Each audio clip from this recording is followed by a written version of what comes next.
seen Iran's kind of main maritime domain play has been what was their own selective blockade of basically not allowing any ship out of the Gulf to transit through the Strait of Hormuz that they didn't want to go through. And the U.S. Navy is now going to basically counter that with its own selective blockade to ensure that Iranian merchant vessels or sanctioned vessels cannot get out. There is a lot of U.S. naval power in the region right now, obviously, and has been for some time.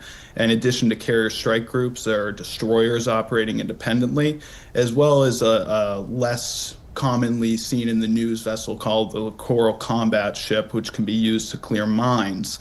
So we'll probably, if needed to interdict these ships, you will have U.S. Navy ships and helicopters and other aircraft first warning any commercial ships that are heading to or from Iranian ports, and then if need be, seizing the vessels themselves as well as any illicit cargo. We know, Cameron, the Strait, this is critical to the world supply chain. I guess some people wonder how the U.S. military, which you're describing there, this just buildup of vessels and power in the region, how come the military can't just go in and use force to simply open the Strait? Yeah, well, there's certainly still a lot of risks. Those risks have been mitigated for sure, but they are not gone. If we remember last week, General Kane gave a press briefing along with Secretary Hegseth of kind of what they tried to frame as the accomplishments of the operation. And they were considerable operational from a kind of tactical military level accomplishments. But if we look at those that most directly impact the Strait, such as small attack craft and mines, the chairman said that, roughly half of the IRGC Navy's small attack craft were destroyed. Well, that implies that they retain their other half of small attack craft, which they can use to harass commercial vessels. He also said over 95% of Iranian mines were destroyed. Well, that still leaves 5%. And the DIA, the Defense Intelligence Agency, assessed back in 2019 that Iran had roughly 5,000 naval mines in its inventory. That would mean that they potentially still have a couple hundred left, which is definitely enough to threaten the Strait. And for the U.S. Navy to go in and set the conditions where they can allow commercial vessels to transit the Strait safely, there's also considerable threats coming from the Iranian shores. We've seen that the Iranians continued to conduct drone attacks throughout the conflict. That is certainly a major threat. We saw how much an impact even a small number of drones can have on commercial shipping with the Houthis in the Red Sea previously.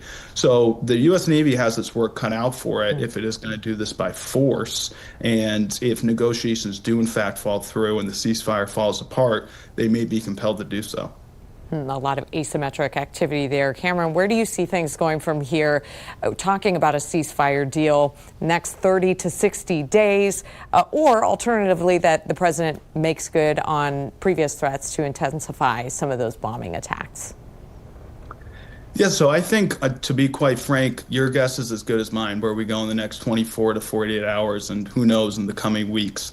But we do know now that there's certainly worlds apart of the Iranian demands and the U.S. demands. I don't expect that to change anytime soon, whether the range of issues, whether that be nuclear, support to terrorist proxies, ballistic missile program. I do not see the Iranians caving and meeting reasonable U.S. demands. Whether the president will decide to resume military operations, time will tell. We've seen considerable progress in going towards the military objectives that were laid out by Admiral Cooper and General Kane, but a lot of those are to, quote, destroy or, quote, eliminate Iranian capabilities that are very difficult, if not completely unrealistic, to completely destroy from the air alone. So whether or not a ceasefire can yield the diplomatic agreement, I think that happening in the next week or so, accomplishing what effectively hasn't been able to be accomplished in decades is a really high task.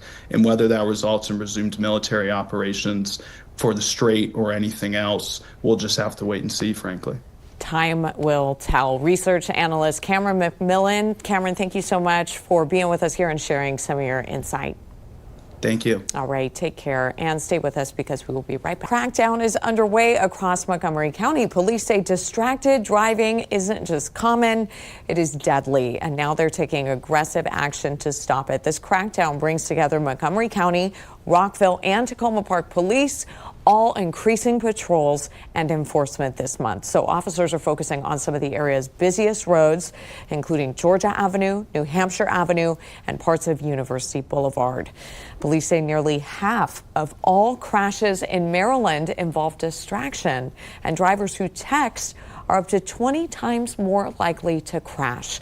So, for example, they say at 55 miles per hour, taking your eyes off the road for just 5 seconds means you've traveled the length of a football field without looking. So far this year, just in 2026, the collision reconstruction unit from the county police is already investigating 12 fatalities on our roadways, and that doesn't include the highways or the ICC. Those numbers are way too high, and distracted driving is one of the leading causes of fatalities. Nearly half of the collisions in Maryland involve distracted driving. And police say you will see more stops and more tickets throughout the month, with fines starting around $80, but in serious cases, climbing into the thousands, even jail time if someone is hurt. Well, after the break, trying to solve the problem of these teen takeovers in D.C. We'll be talking with a D.C.-based advocacy group in support of juveniles about why it doesn't believe extended curfews are the answer.